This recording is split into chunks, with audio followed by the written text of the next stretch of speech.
Our scripture reading for this morning comes from the book of Ecclesiastes, chapter 1, verse 2, verses 12 through 14, and chapter 2, verses 18 through 23.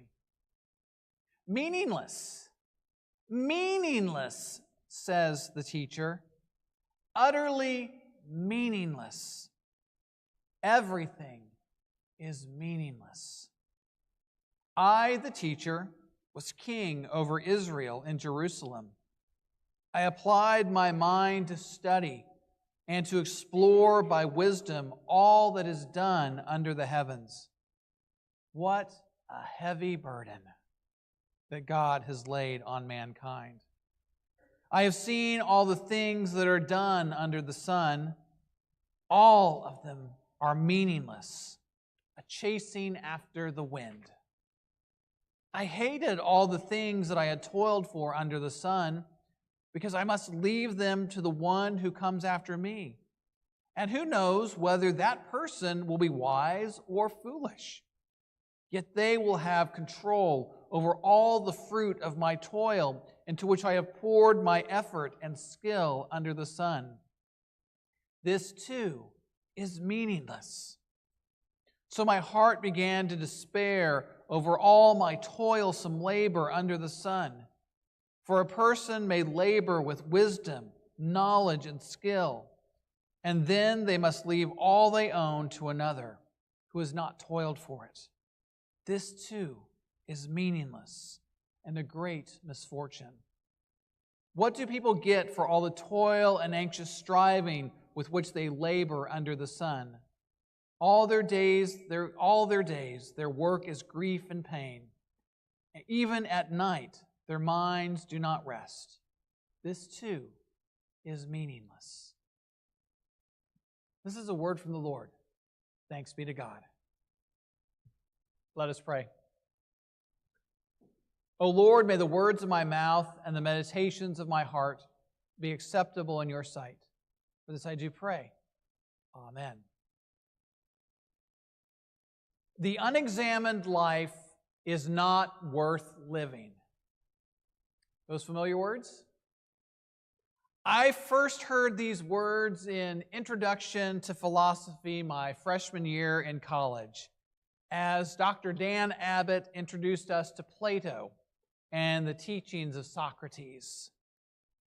Of course, what young college student, being 18 or 19, really understands what life means, let alone taking the time to pause and reflect on the circumstances of one's life, let alone try to examine it and discern deeper meaning. But even as I've grown older, I've struggled with trying to discern the meaning of life. And not too long ago, the intrusive voice inside of my head, you know the one I'm talking about, don't you? You know that intrusive little voice, that naysayer? Well, it decided to speak up, positing a question in my head. It asked me. So really I asked myself, what is the purpose of life? Is this all there is? Is there nothing more? What happens beyond the veil? Are you really doing anything good with your life? Jason, why are you even here? Fun questions, right? I mean, there's nothing like having an existential question pop up in the middle of your day and really throw you off kilter, and then draw you into exploring your own mortality and your eventual demise. I mean, Scripture is usually a help when trying to wrestle with these existential questions. Like Psalm 27, "The Lord is my light and my salvation. Whom shall I fear? The Lord is the stronghold of my life. Of whom shall I be afraid?" Or Psalm 16, "I say to the Lord, you are my Lord, and apart from you, I have no good thing. Frankly, I sometimes really need those verses that affirm the goodness of God and our lives within the bounds of faith as I wrestle with those existential questions that the intrusive voice decides to posit. But this week's text it's a different take, and it's far darker and morose. Meaningless, says the teacher. Utterly meaningless. Everything is meaningless. If I had to say it, I think that the teacher's intrusive voice really got the better of him.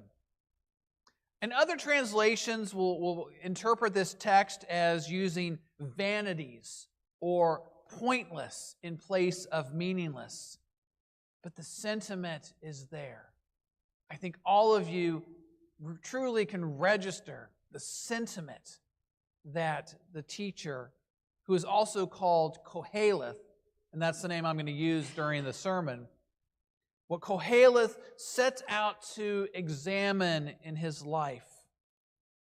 And he concludes that his life is going to end, and there is nothing he can do to prevent or forestall it. Not only that, there is nothing in his life that he can point to that gives it meaning and satisfaction. Koheleth feels lost and adrift in his own life. And you know what? I have heard these same words from the intrusive voice in my head, attempting to sow the seeds of doubt and turn me from my faith in God and the goodness of my life by pointing to the utter futility of life. So Koheleth is a man at the end of his days. He is a man who lived well. He has seen and experienced practically everything that life has to offer. But yet he has grown weary of this life, saying, "What has been done will be done again.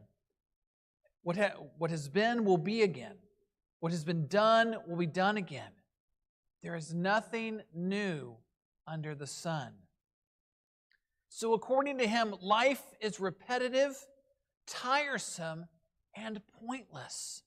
There is nothing new to excite or stimulate him.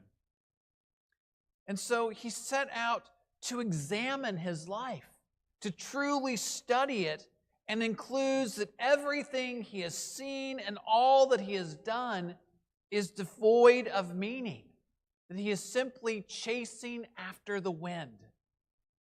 I mean, Koheleth describes his life and everything he has done. He identifies himself as the king of Jerusalem. Earlier, he identifies himself as the son of King David. And so this makes him Solomon, one of the richest and most experienced monarchs in terms of the history of Israel. And throughout his long life, he acquired not only treasure, not only wives, but he also acquired wisdom and knowledge. And so he looked at his life and how he sought meaning in so many different aspects of living, including sensuality, including his labors, and the accumulation of wealth and property. Yet no matter his focus or his subject, he found it all to be meaningless, bringing him nothing but sorrow and vexation. It was all meaningless, all pointless, all just a vanity.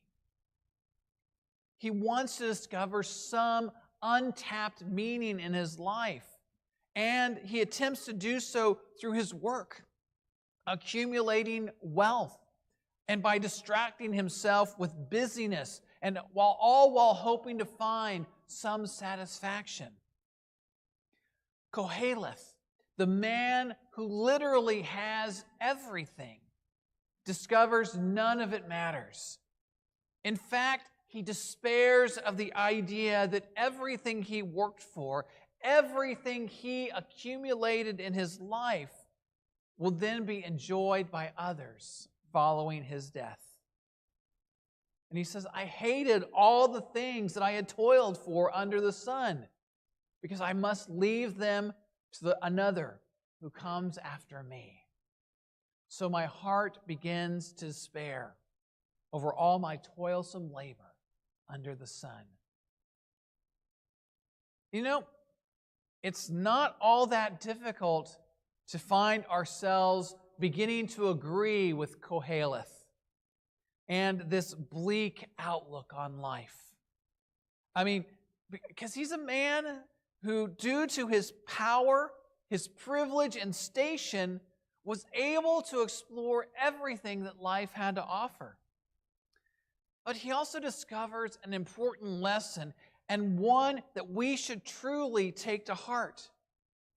And that is, we can never be truly satisfied with our perpetual self-indulgence and our endless consumption. I mean, it's the folly of the rich man in Jesus' parable. You know the one I'm talking about. The one who decided that he needed to increase his wealth by pulling his silos and his barns down to build bigger and grander ones, only for his life to end that very night. And so rather than being content with the things of God's blessing, he sought more, and was unable to enjoy them. Or maybe we need a more personal example. How many of you have looked around your homes and thought, wow, I've got a lot of junk? More than one of you, I'd say. I know I have. In fact, I was looking in my garage this past couple of days, and there are boxes in there that remain unpacked from 2 or 3 moves ago. Trust me, it does not spark joy or happiness. It is more clutter that I just don't want to deal with. They are possessions that I don't even know from where or whence they came. They are simply taking up space. They are things I purchased that have now become a weight, a millstone around my neck. They are a burden to bear as I move through this life and go to a bigger house, or I get a bigger car, or a bigger income, because I need something bigger to carry all this junk in. And you know what? None of it matters in the long run. They simply point to the void discovered in chasing the wind, acquiring these things that do not satisfy, accumulating possessions to try and fill the hollow of our lives that have no purpose. So yet, I'm really truly appreciative of Koheleth's inquiry and his willingness to examine his life, even though when we read it, it's utterly depressing. But it gives us this opportunity to plumb its depths for meaning, because it truly can point us to a better way of living and being.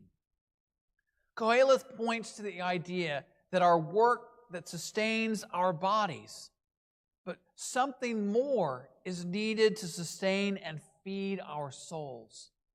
Now, he doesn't address it here in Ecclesiastes, but there is a passage for today in Colossians that helps to balance Koheleth. Paul writes in Colossians 3, "Set your mind on things that are above, and not things that are on earth. For you have died, and your life is hidden with Christ in God. When Christ, who is your life, is revealed, then you also will be revealed with Him in glory." Where do we find our meaning? It's in our faith. It's in our relationship with Jesus Christ, the one who brings us to God. Our hope is not here in our lives on earth, but rather it is with the Christ. This life is finite and fleeting, but our relationship with God brings us to eternity. And so life is not about the accumulation of more things, but rather it is about our care and our nurture to make certain that we bear good spiritual fruit. You know, those virtues in life of love, joy, peace, patience, kindness, goodness, faithfulness, gentleness, and self-control.